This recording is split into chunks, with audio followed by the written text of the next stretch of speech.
আসসালামু আলাইকুম ওয়া রাহমাতুল্লাহি ওয়া বারাকাতুহু। আলহামদুলিল্লাহি রাব্বিল আলামিন ওয়াসসালাতু ওয়াসসালামু আলা সাইয়্যিদিল আমবিয়াই ওয়াল মুরসালিন ওয়া আলা আলিহি ওয়া আসহাবিহি আজমাইন। সুপ্রিয় দর্শক শ্রোতা, শুরু হচ্ছে আপনাদের প্রিয় অনুষ্ঠান আলোকিত প্রতিদিন।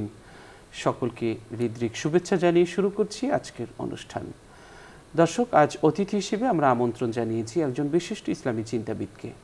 আজ আমাদের সাথে আছেন মানারাত ইন্টারন্যাশনাল ইউনিভার্সিটির সম্মানিত সহকারী অধ্যাপক, বিশিষ্ট ইসলামী চিন্তাবিদ ডক্টর মোহাম্মদ রুহুল আমিন রব্বানী।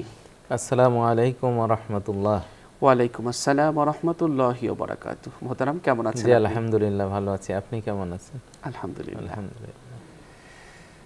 দর্শক, আজ আমরা যে বিষয়টি নিয়ে আলোচনা করব সেটি হলো আল কোরআনে আদেশ নিষেধ।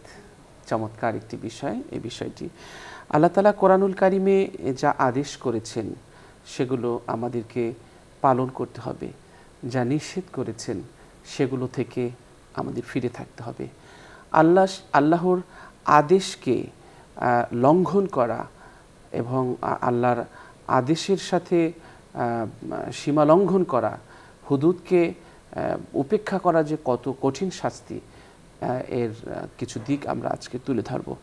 কোরআনুল কারিমে আল্লাহ বলেছেন যে একমাত্র আল্লাহর প্রশংসা করবে তোমরা। আল্লাহ তাআলা কোরআনুল কারিমে আদেশ করেছেন যে তোমরা ইবাদত করবে শুধু একমাত্র আল্লাহর জন্যে।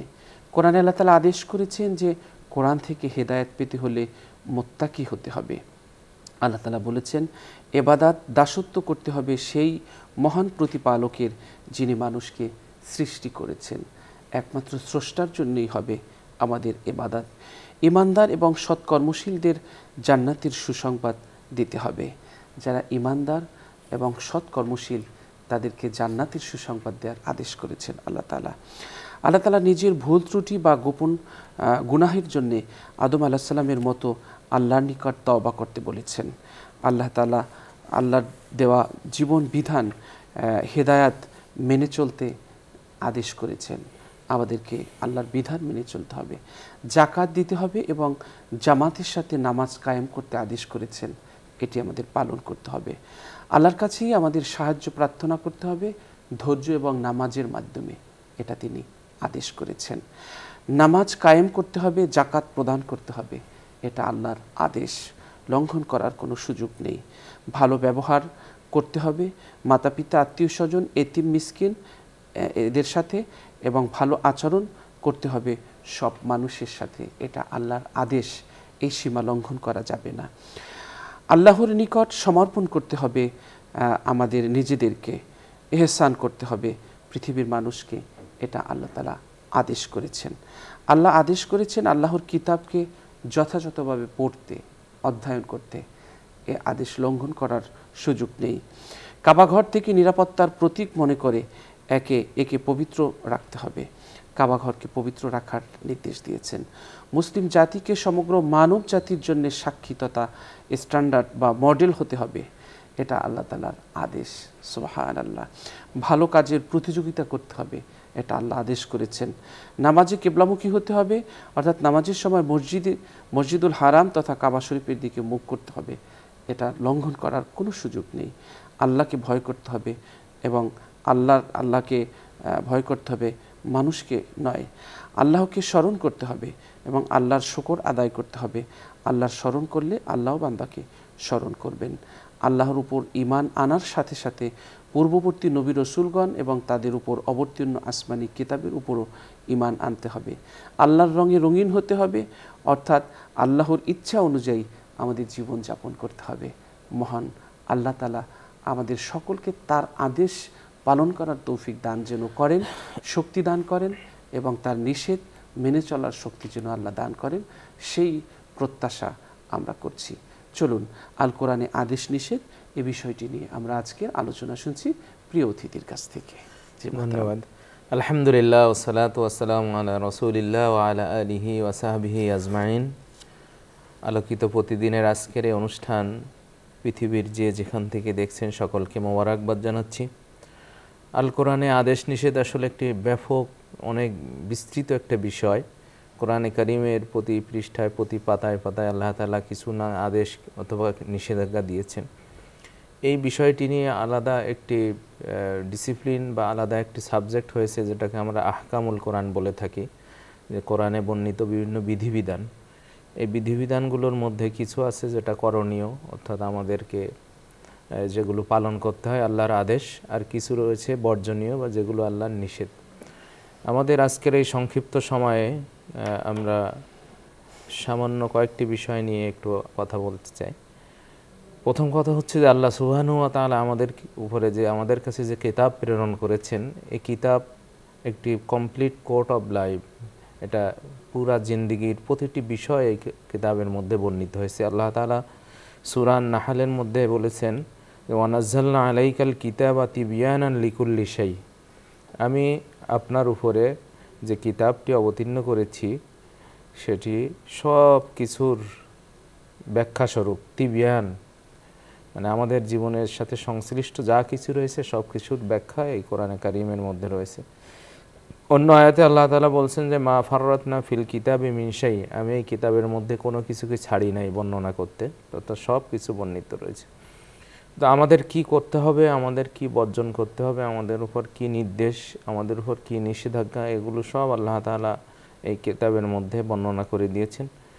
কোথাও তিনি বিস্তারিতভাবে আলোচনা করেছেন, আবার কোথাও তিনি সংক্ষেপে মূলনীতি আলোচনা করে দিয়েছেন। যেমন আমরা যদি দেখি যে আল্লাহ তাআলা বলছেন যে আমরুহুম শুরা বাইনাহুম, আল্লাহ তাআলা সূরা আশ-শুরার মধ্যে এটি উল্লেখ করেছেন। সেখানে আল্লাহ বলছেন যে তাদের কাজগুলো হবে শুরা ভিত্তিক, পরামর্শ ভিত্তিক। এটিও এক ধরনের নির্দেশ, যে এটা আল্লাহ তাআলা একটা মূলনীতি আকারে বলে দিয়েছেন যে তাদের কাজকর্মের একটা মূলনীতি হবে হচ্ছে যে এটা পরামর্শ ভিত্তিতে হবে। বিচার ব্যবস্থা সম্পর্কে আল্লাহ তাআলা মূলনীতি বলে দিয়েছেন যে ইন্নাল্লাহা ইয়া'মুরুকুম বিল আদলি ওয়াল ইহসান, আল্লাহ তাআলা তোমাদের জন্য ন্যায় বিচার করাকে এবং ইহসান করাকে তোমাদের উপরে নির্দেশ দিচ্ছেন, আল্লাহ নির্দেশ দিয়েছেন। এভাবে আল্লাহ বিভিন্ন আয়াতে মূলনীতি বর্ণনা করেছেন। আবার কিছু কিছু বিষয় রয়েছে স্পেসিফিক আল্লাহ তাআলা ঘোষণা দিয়েছেন যে এই কাজটি করো, এটি করো। যেমন আল্লাহ বলছেন যে ওয়াকিমুস সালাহ, তোমরা সালাত প্রতিষ্ঠা করো, ওয়াতুজ যাকাত, তোমরা যাকাত প্রদান করো। এজন্য কোরআনে কারিমের বর্ণনা ভঙ্গি রয়েছে ভিন্ন ভিন্ন, যে কোনোটিতে আল্লাহ তাআলা সরাসরি বলেছেন, আবার কোনোটি মূলনীতির আকারে বলেছেন। তো আমরা যদি কোরআনে কারিমের মধ্যে যে সমস্ত আদেশগুলো রয়েছে সেগুলোর দিকে দেখি, তাহলে আমরা দেখব যে আল্লাহ তাআলা বিভিন্ন পদ্ধতিতে এই আদেশগুলোর উল্লেখ করেছেন। যেমন আল্লাহ তাআলা সরাসরি নির্দেশ দিচ্ছেন ইন্নাল্লাহা ইয়া'মুরুকুম, আল্লাহ তাআলা তোমাদেরকে নির্দেশ দিচ্ছেন তুআদ্দুল আমানাতি ইলা আহলিহা, যে তোমরা আমানাত যথাযথভাবে যথাযথ স্থানে পৌঁছে দিবে। এটা হচ্ছে আল্লাহর নির্দেশ। আল্লাহ তাআলা কোনো কোনো জায়গায় একটি কাজটি অপরিহার্য, এটা করণীয়, এই শব্দে ব্যাখ্যা করেছেন। যেমন কুতিবা, যে তোমাদের জন্য এটা লিপিবদ্ধ করা হয়েছে বা তোমাদের জন্য এটা নির্ধারণ করা হয়েছে, এভাবে বলে আল্লাহ এটাকে আমাদের জন্য নির্দেশ দিয়েছেন। যেমন আমরা আয়াতটি সবাই কম বেশি জানি যে কুতিবা আলাইকুমুস সিয়াম, তোমাদের উপরে সিয়াম বা রোজা ফরজ করা হয়েছে। কিন্তু এখানে আল্লাহ কিন্তু সরাসরি বলেন না যে তোমরা রোজা রাখো। কোনো কোনো সময় আল্লাহ এভাবে যে ফরজ করা হয়েছে বা নির্ধারণ করা হয়েছে এই শব্দ দিয়েও আল্লাহ তাআলা আমাদেরকে নির্দেশ দিয়ে থাকেন। আবার কোনো কোনো আয়াতে আল্লাহ তাআলা বাধ্যতামূলক করেছেন যে এই কাজটি করা উচিত, এমন শব্দ দিয়ে আল্লাহ তাআলা বাধ্যতামূলক করেছেন। যেমন আল্লাহ বলছেন যে ওয়ালিল্লাহি আলান নাসি হিজ্জুল বাইত, মানুষের উচিত এই ঘরের হজ আদায় করা। তার মানে এটাও একটা আমাদের জন্য করণীয়। এভাবে আল্লাহ তাআলা বিভিন্ন পদ্ধতিতে বিভিন্ন শব্দের দিয়ে আল্লাহ তাআলা আমাদের করণীয়গুলো উল্লেখ করেছেন। যেমন আল্লাহ তাআলা কাজটি নির্দিষ্ট কারোর অধিকার হিসাবে অবহিত করেছেন, যে কাজটি তার অধিকার। যেমন আল্লাহ তাআলা তালাকপ্রাপ্ত নারীর অধিকার সম্পর্কে বলছেন যে ওয়ালিল মুতাল্লাকাতি মাতাউম বিল মারুফ হাক্কান আলাল মুত্তাকিন, তালাকপ্রাপ্ত নারীদেরকে প্রথা অনুযায়ী ভরণ পোষণ করা মুত্তাকিদের কর্তব্য। এটা যদিও তালাকপ্রাপ্ত নারীর অধিকার হিসেবে উল্লেখ করা হয়েছে, কিন্তু এটাও আমাদের জন্য করণীয়। যারা যে তার স্ত্রীকে তালাক দিবে তার জন্য এটা করণীয় যে কাজটি তার করতে হবে। আবার কোনো কোনো সময় আল্লাহ তাআলা ওসিয়াত শব্দ ব্যবহার করে আল্লাহ তাআলা এটাকে আমাদের উপরে বাধ্যতামূলক করেছেন। যেমন ইউসিকুমুল্লাহু ফি আওলাদিকুম, আল্লাহ তাআলা তোমাদের সন্তানদের ব্যাপারে এই নির্দেশ দিচ্ছেন, যেটা সূরা আন-নিসার মিরাজ সংক্রান্ত যে আয়াত। এখানে আল্লাহ তাআলা ওসিয়াত শব্দ ব্যবহার করেছেন, কিন্তু আসলেই এই ওসিয়াত মানে হচ্ছে আমাদের জন্য করণীয়, আবশ্যক, এটা আল্লাহ তাআলার নির্দেশ। আবার আল্লাহ তাআলা কোনো জায়গায় আদেশসূচক ক্রিয়া অথবা যে সব শব্দ খুব দৃঢ়তা প্রদান করে এমন শব্দ ব্যবহার করেছেন। যেমন আল্লাহ বলছেন যে হাফিজু আলা সালাওয়াত সালাতিল উস্তা, যে আল্লাহ তাআলা বলছেন তোমরা সালাতগুলো হেফাজত করো। এখানে এর মাধ্যমে আল্লাহ আমাদেরকে নির্দেশ দিচ্ছেন। একইভাবে আল্লাহ তাআলা কোনো আয়াতের ভিতরে এই কাজটা যে করা খুবই জরুরি সেটা উল্লেখ করেছেন, কিন্তু আসলে তার অন্তরালে আল্লাহ তাআলা আমাদেরকে নির্দেশ দিয়েছেন। যেমন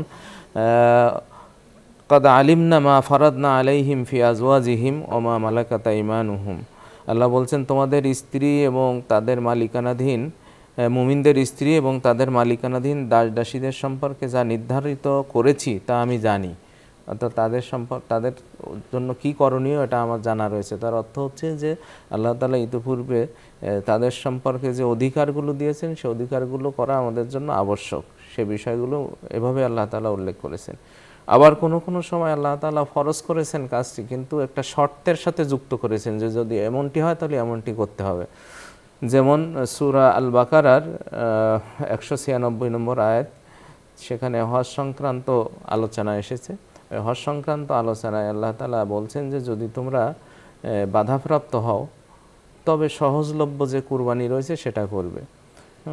তোমরা ততক্ষণ পর্যন্ত মাথা মুন্ডন করবে না যতক্ষণ না কুরবানির পশু তার নিজ স্থানে পৌঁছে যায়, কুরবানি করার যে জায়গা সেখানে পৌঁছে যায়। আর তোমাদের মধ্যে যদি কেউ পীড়িত থাকে বা কারো মাথায় যদি কোনো সমস্যা থাকে তাহলে সে কী করবে, সিয়াম আদায় করবে অথবা সাদাকা অথবা কুরবানি দ্বারা এর ফিদিয়া প্রদান করবে। তো এটা আল্লাহ তাআলা বলছে যে যদি বাধাপ্রাপ্ত হয় তার বিধান কি হবে, কিন্তু ওই বাধাপ্রাপ্ত যদি কেউ হয় তখন তার উপরে এগুলো ফরজ হয়ে যাবে। তার আগে এটা স্বাভাবিক অবস্থা, এটা আল্লাহ তাআলার আদেশ হিসেবে গণ্য হবে না, কিন্তু যদি বাধাপ্রাপ্ত হয়ে যায় এটা আদেশ হিসেবে গণ্য হবে। এরপরে আল্লাহ তাআলা কোনো জায়গায় এই কাজটি করা উত্তম এভাবে উল্লেখ করেছেন, কিন্তু আসলে আল্লাহর উদ্দেশ্য হচ্ছে যে তিনি এই কাজটি আমাদের জন্য করণীয় হিসেবে উল্লেখ করেছেন। যেমন ওয়াসআলুনাকা আনিল ইয়াতামা কুল ইসলাহুন খায়রুন লাহুম, ইসলাহুন লাহুম খায়রুন, অর্থাৎ তারা তোমাকে এতিমদের সম্পর্কে জিজ্ঞেস করলে বলে দাও যে তাদের জন্য সুব্যবস্থা করাই উত্তম। তার মানে এতিমদের জন্য সুব্যবস্থা করা তোমাদের উপর করণীয়, তোমরা এই কাজটি করো। আল্লাহ তাআলা কোনো সময় এটাকে নিজের ওয়াদার সাথে উল্লেখ করেছেন, যে যেমন আল্লাহ বলছেন যে মানজাল্লাযী ইয়াকরিদুল্লাহ করদান হাসানান ফায়ুদাইফাহু লাহু আদাআফান কাসীরা, কেউ যদি আল্লাহকে কর্জে হাসানা প্রদান করে তাহলে তার জন্য আল্লাহ তাআলা তার সব বহুগুণে বৃদ্ধি করবেন। তার অর্থ হচ্ছে এখানে যদিও এটা আল্লাহ তাআলার ওয়াদা, কিন্তু এটা আল্লাহ তাআলা মূলত আমাদেরকে কর্জে হাসানা অর্থাৎ আল্লাহর জন্য কর্জে হাসানা দেওয়ার প্রতি নির্দেশনা দিয়েছেন। এরপরে কাজটি পূর্ণ বা পুণ্যের প্রদর্শক হিসেবে আল্লাহ তাআলা কোনো সময় বলেছেন যে এই কাজটি পুণ্যের, তার অর্থ হচ্ছে তোমরা এই কাজটি করো। যেমন আল্লাহ তাআলা বলেছেন যে ওয়ালাকিন্নাল বিররা মান আমানা বিল্লাহি ওয়াল ইয়াউমিল আখির, কিন্তু পুণ্য আছে কেউ যদি আল্লাহ এবং তা পরকালের উপরে ঈমান আনে। তার মানে আল্লাহ এবং পরকালের উপরে ঈমান আনাটা আমাদের জন্য আবশ্যক। এছাড়া কোনো জায়গায় আল্লাহ তাআলা জাস্ট উৎসাহ দিয়েছেন যে এই কাজটি করো, কিন্তু আসলে এই কাজটি আল্লাহ তাআলা আমাদের জন্য ফরজ হিসাবে বা আবশ্যক হিসেবে বা আদেশ সূচক হিসেবে উল্লেখ করেছেন। যেমন আলা তুকাতিলুনা কওমান নাকাসু আইমানাহুম, যে কওম তোমাদের সাথে প্রতিশ্রুতি ভঙ্গ করেছে তোমরা কি তাদের বিরুদ্ধে যুদ্ধ করবে না। তার মানে এখানে জাস্ট একটা উৎসাহ দেওয়া হচ্ছে যে তোমরা কি যুদ্ধ করবে না, কিন্তু আসলে এই উৎসাহের মাধ্যমে কিন্তু আল্লাহ নির্দেশ দিচ্ছেন যে তোমরা যারা তোমাদের সাথে ওয়াদা ভঙ্গ করেছে, চুক্তি ভঙ্গ করেছে, তাদের সঙ্গে তোমরা যুদ্ধ করো। এরপরে আল্লাহ তাআলা কোনো সময় যে এই কাজটি করা আল্লাহ তাআলার মহব্বত বা আল্লাহ তাআলার ভালোবাসা পাওয়ার মাধ্যম হিসাবে উল্লেখ করেছেন। তার অর্থ হচ্ছে যে আল্লাহ তাআলা এই কাজটির প্রতি আমাদেরকে নির্দেশ দিয়েছেন। যেমন আল্লাহ বলছেন যে ইন্নাল্লাহা ইউহিব্বুল্লাযীনা ইকাতিলুনা ফি সাবিলিহি সাফফান কাআন্নাহুম বুনিয়ানুন মারসুস, যে যারা আল্লাহর পথে সারিবদ্ধভাবে সংগ্রাম করে আল্লাহ তাআলা তাদেরকে পছন্দ করেন। তার অর্থ হচ্ছে তোমরা যখন আল্লাহর পথে সংগ্রাম করবে অবশ্যই তোমরা সারিবদ্ধভাবে সুশৃঙ্খলভাবে তোমরা আল্লাহর পথে জিহাদ করবে, এটা নির্দেশ।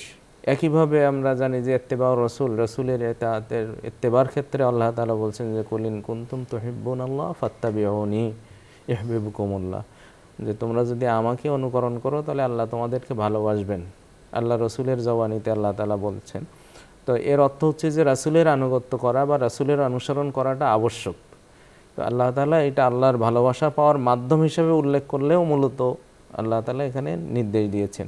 তো এভাবে কোরআনে কারিমের আদেশ এবং নিষেধগুলো, বিশেষ করে আদেশগুলো আল্লাহ তাআলা এই ভঙ্গিতে, বিভিন্ন ভঙ্গিতে উল্লেখ করেছেন। কখনো সরাসরি, কখনো বর্ণনামূলকভাবে, কখনো এটা ভালোবাসা পাওয়ার মাধ্যম, কখনো এটা পুণ্যের কাজ, ইত্যাদি ইত্যাদি শব্দে আল্লাহ তাআলা ব্যবহার করেছেন। তো যে কাজগুলো আল্লাহ তাআলা নির্দেশ দিয়েছেন এগুলো তো অসংখ্য, এগুলো কোরআনে কারিমের বিভিন্ন আয়াতের মাধ্যমে প্রমাণিত হয়েছে। আমি আগেও বলেছি যে এই সম্পর্কে আলাদা একটা সাবজেক্ট তৈরি হয়েছে যে কি কি কাজ আমাদের জন্য করণীয়, কি কি কাজ আমাদের জন্য বর্জনীয়। তো আমরা যদি একটু বর্জনীয় বা নিষেধাজ্ঞার যে কাজগুলো রয়েছে সেগুলোর দিকে তাকাই, তাহলে দেখব যে এখানেও আল্লাহ তাআলা বেশ কিছু শব্দ প্রয়োগের মাধ্যমে কাজটি নিষেধাজ্ঞা দিয়েছেন। যেমন সরাসরি আল্লাহ তাআলা এই কাজটি নিষেধ হিসেবে করেছেন, উল্লেখ করেছেন। যেমন ইন্নামা ইয়ানহাকুমুল্লাহু আনিল্লাযীনা কাতালুকুম ফিদ্দীন, অর্থাৎ যারা কেবল তোমাদের সাথে বন্ধুত্ব করতে, তাদের সঙ্গে আল্লাহ তাআলা বন্ধুত্ব করতে নিষেধ করেন যারা দ্বীনের ব্যাপারে তোমাদের বিরুদ্ধে যুদ্ধ করেছে।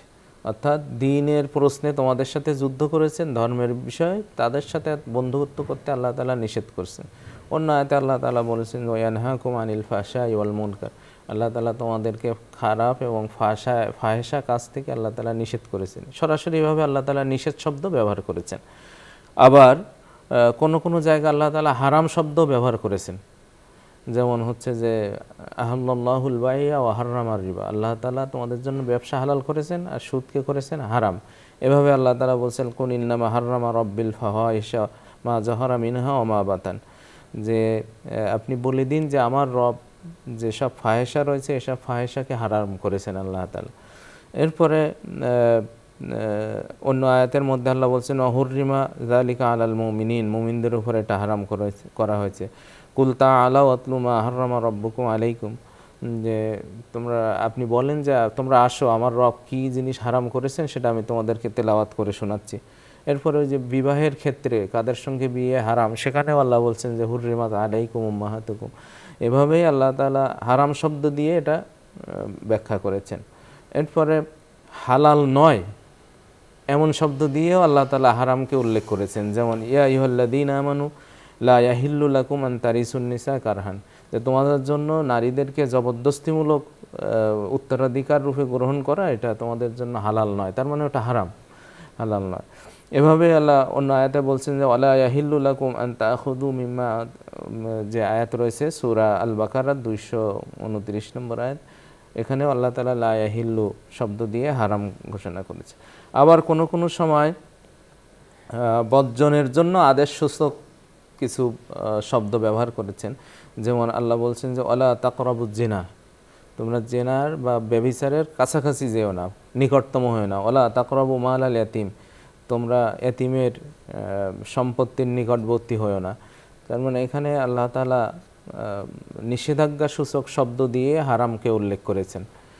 আবার অন্য জায়গায় আমরা দেখি যে কাজটিতে কোনো পূর্ণ নয় বা এই কাজের মধ্যে কোনো সওয়াব নাই এমনটি বলে আল্লাহ তাআলা সেই কাজের দিকে নিরুৎসাহিত করেছেন, যার মূল উদ্দেশ্য হচ্ছে সেটা থেকে বেঁচে থাকা বা সেটা থেকে পরহেজ থাকা। আল্লাহ তাআলা যেমন বলছেন যে লাইসাল বিররা আন তুওয়াল্লু উজুহাকুম, যে তোমাদের জন্য এখানে কোনো কল্যাণ নাই। তারপরে আল্লাহ তাআলা অন্য আয়াতের মধ্যে বলছেন যে ওয়ালাইসাল বিররু বিআন তাতুল বুয়ুতা মিন জুহুরিহা, বাসার বা বাড়ির পিছন দিক থেকে তোমরা গৃহে প্রবেশ করবে, এখানে মনে তোমাদের জন্য কোনো পুণ্য নেই। এই যে পুণ্য নাই অর্থ হচ্ছে এই কাজটি থেকে আমাদেরকে বিরত থাকতে হবে, এটা আমাদের জন্য। এরপরে অন্য আয়াতের মধ্যে আরেকটি পদ্ধতি হচ্ছে আল্লাহ তাআলা এই কাজটিকে বাতিল হিসেবে ঘোষণা করেছেন। যেমন ফাইনিন তাহাউ ফালা উদওয়ানা ইল্লা আলা জালিমিন, তারা যদি বিরত হয় তবে জালিমদের ব্যতীত অন্য কাউকে আক্রমণ করা চলবে না। তার মানে যদি তারা এই শর্তটা পূরণ করে তাহলে তাদের উপরে আক্রমণ করাটা হচ্ছে আমাদের জন্য নিষিদ্ধ। আল্লাহ তাআলা এই নিষেধাজ্ঞাকে আবার ভিন্নভাবে ব্যাখ্যা করেছেন। এছাড়াও আরও কয়েকটি পদ্ধতি আল্লাহ তাআলা উল্লেখ করেছেন, যেমন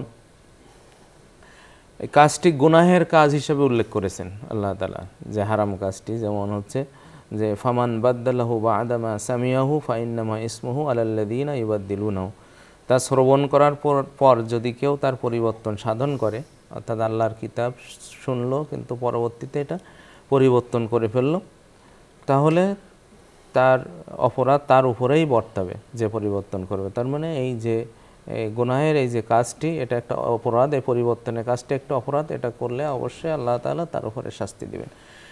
তারপরে কাজটির প্রতি আল্লাহ তাআলা যখন ভয় প্রদর্শন করেছেন যে তোমরা এই কাজটি করো না, এটা করলে তোমাদেরকে আযাব দেওয়া হবে বা তোমাদের দুনিয়া আখিরাতে তোমাদেরকে শাস্তি দেওয়া হবে, এমন যদি কোনো কাজের ব্যাপারে উল্লেখ করে থাকেন আল্লাহ তাআলা, সেটিও হারাম হিসেবে গণ্য হবে। যেমন আল্লাহ তাআলা সম্পদ পুঞ্জীভূত করে যাকাত দেয় না যারা, তাদের সম্পর্কে আল্লাহ বলছেন যে ওয়াল্লাযীনা ইয়াকনিজুনা আয-যাহাবা ওয়াল ফিদ্দা, এই আয়াতে আল্লাহ শেষে এসে বলছেন যে ফাবাশশিরহুম বিআযাবিন আলিম, তাদেরকে তুমি আযাবের শাস্তির সংবাদ দাও। তার অর্থ হচ্ছে যে এই কাজ যে করবে তার জন্য শাস্তি, অর্থাৎ এই কাজ আমাদের করা যাবে না, এই কাজটি আমাদের জন্য নিষিদ্ধ। আবার যদি কোথাও এই কাজটিকে অকল্যাণকর হিসাবে উল্লেখ করা হয়ে থাকে, মন্দ হিসাবে উল্লেখ করা হয়ে থাকে, তাহলে সেটাও হারাম হিসেবে গণ্য। আল্লাহ তাআলা বলছেন যে ওয়ালা ইয়াহসাবান্নাল্লাযীনা ইয়াবখালুনা বিমা আতাহুমুল্লাহু মিন ফাদলিহি ওয়া খায়রান লাহুম, যে যাদেরকে আল্লাহ তাআলা সম্পদ দিয়েছেন এখানে যদি তারা কৃপণতা করে আর যদি মনে করে যে এটা হচ্ছে খায়রান লাহুম, তাদের জন্য উত্তম, তাহলে ভুল হবে। বাল হুয়া শাররুন লাহুম, বরং এটা তাদের জন্য অকল্যাণকর, এটা তাদের জন্য ক্ষতিকর। তার অর্থ হচ্ছে এই কৃপণতা থেকে আমাদেরকে বেঁচে থাকতে হবে, এজন্য আল্লাহ এটাকে ক্ষতিকর হিসেবে উল্লেখ। এভাবেই যদি কোনো বিষয় আল্লাহ তাআলা শাররুন লাকুম বলে থাকে তাহলে সেটাও আমাদের জন্য নিষিদ্ধ হিসেবে গণ্য হবে। আবার কোনো কোনো জায়গায় আল্লাহ তাআলা বলছেন যে উচিত নয় বা অধিকারে, এক্ষেত্রে তার কোনো অধিকার নেই, এমনটি যদি বলে থাকে সেটাও বর্জনীয় হিসেবে গণ্য হবে। যেমন আল্লাহ বলছেন যে ওমা কানা লিমুমিনিন ওয়ালা মুমিনাতিন ইযা কাদাল্লাহু ওয়া রাসূলুহু আমরান আইয়াকুনা লাহুমুল খিয়ারাতু মিন আমরিহিম, আল্লাহ এবং তার রাসূল যদি কোনো কাজের সমাধান করে ফেলে তাহলে ওই কাজে আবার নিজের কোনো এখতিয়ার সেখানে আর থাকবে না আল্লাহ এবং রাসূল। তার মানে আল্লাহ রাসূলের মীমাংসিত কোনো কাজে যদি কেউ নিজে আবার সেখানে এখতিয়ার খোঁজে বা নিজে এই বিষয়ে যদি ভিন্ন কোনো সিদ্ধান্ত খোঁজে তাহলে এই কাজটি হারাম হিসেবে গণ্য হবে। এরপরে ঘৃণাসূচক প্রশ্ন যদি আল্লাহ তাআলা উল্লেখ করে থাকে, যেমন আল্লাহ তাআলা বলছেন যে আতামুরুনান নাসা বিল বিররি ওয়া তানসাউনা আনফুসাকুম, তোমরা কি মানুষকে সৎ কাজের নির্দেশ দিবে আর নিজেরা ভুলে যাবে।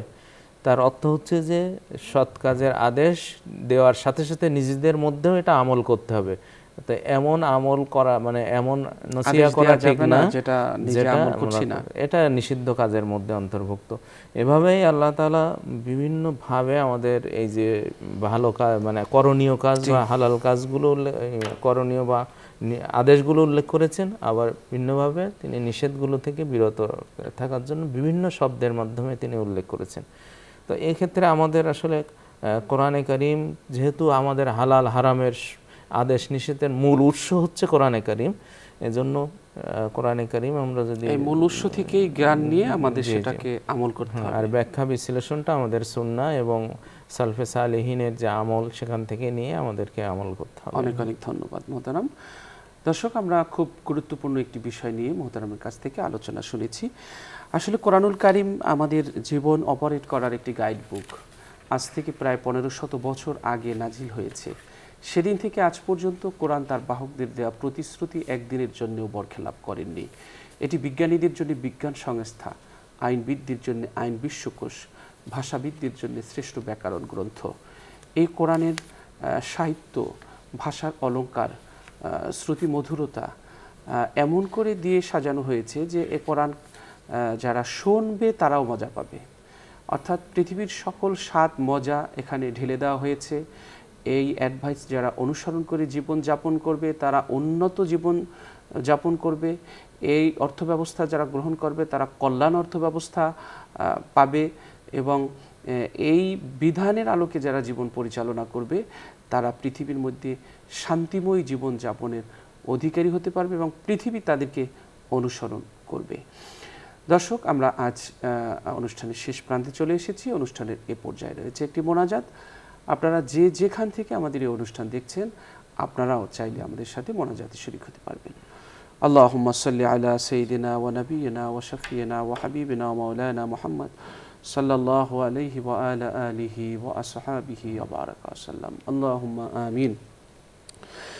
ربنا ظلمنا أنفسنا وإن لم تغفر لنا وترحمنا لنكونن من الخاسرين.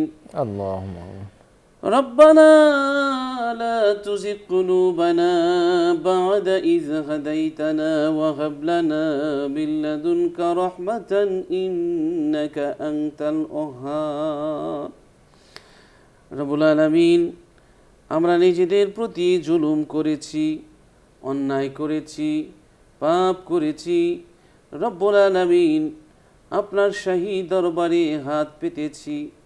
আমরা জানি না পাপের পাহাড় ঠেলে আপনার প্রিয় হতে পারবো কিনা, কিন্তু যখনই মনে পড়ে যে বান্দা যত অপরাধ করুক আল্লাহ কোনোদিন বান্দাকে ভুলে যায় না, আবার আশা নিয়ে আপনার দরজায় আসি। রব্বুল আলামিন, বড় আশা নিয়ে আসিয়াছি সাই, আপনারই দুয়ার থেকে যেন নিরাশ হয়ে নাহি যাই।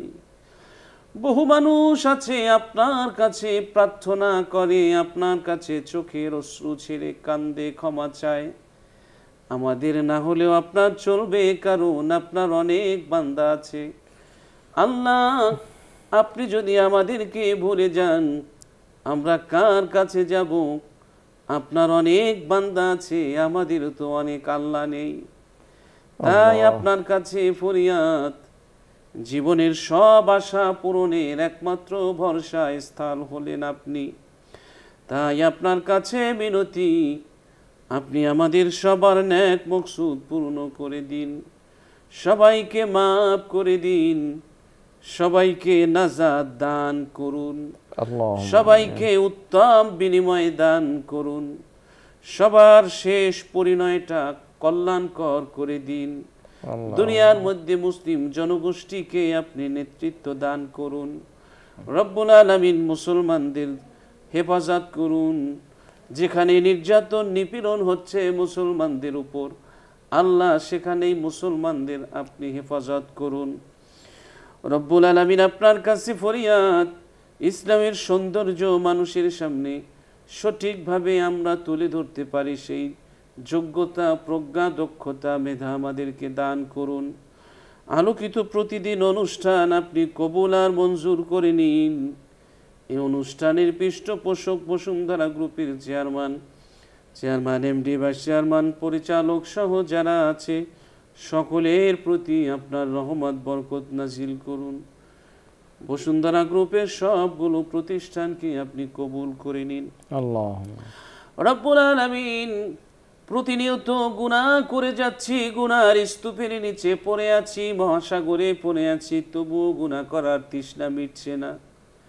প্রত্যেকটি গুনাহ তোমার কাছ থেকে যে দূরে সরিয়ে দিচ্ছে আমাদেরকে, প্রতিনিয়ত আমরা ভুলেই আছি।